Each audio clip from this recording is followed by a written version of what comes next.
about being a chief of police in a major city during a pandemic?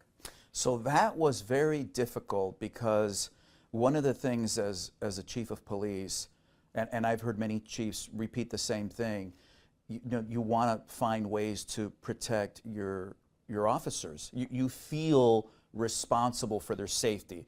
And what's interesting about that is I didn't feel that before.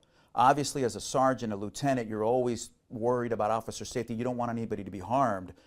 But in this position, you really feel like you're responsible for their safety, and not having an experience to reflect upon of how do I deal with this was very stressful for me.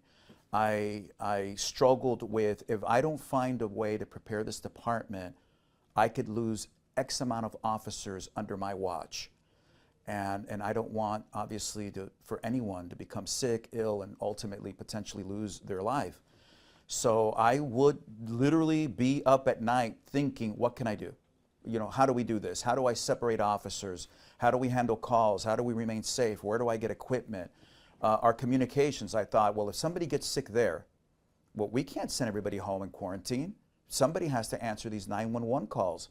So immediately we separated our communications bureau and had them working in an offsite.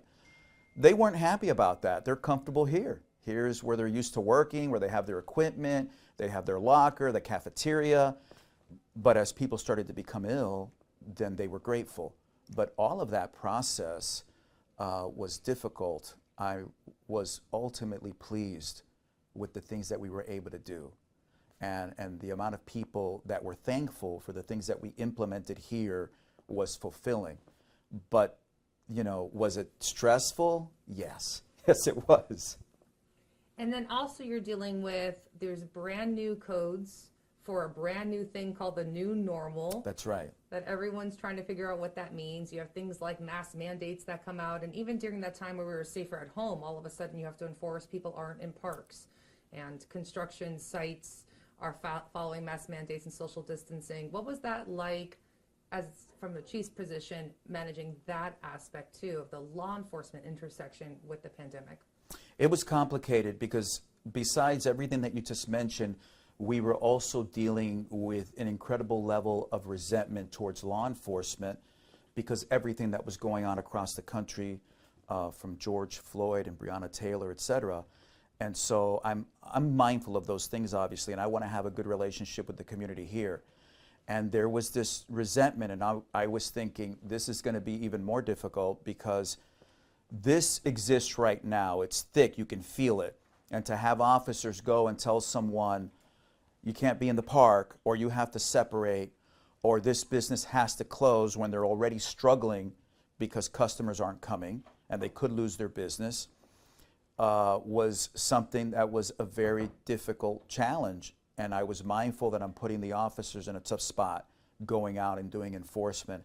And that's why it was so critical where I told the officers, please try to issue as many warnings as you can. Try to educate people the best you can because people are struggling. People are losing their jobs. People have lost jobs. People have become ill. We got to find that really delicate balance. If someone is grossly irresponsible, that's different. That's easy to do enforcement there. But a lot of people, honestly, either A, just didn't know, or B, are just trying to make a living. And that part was difficult to manage. But honestly, I think the officers did a phenomenal job in navigating that.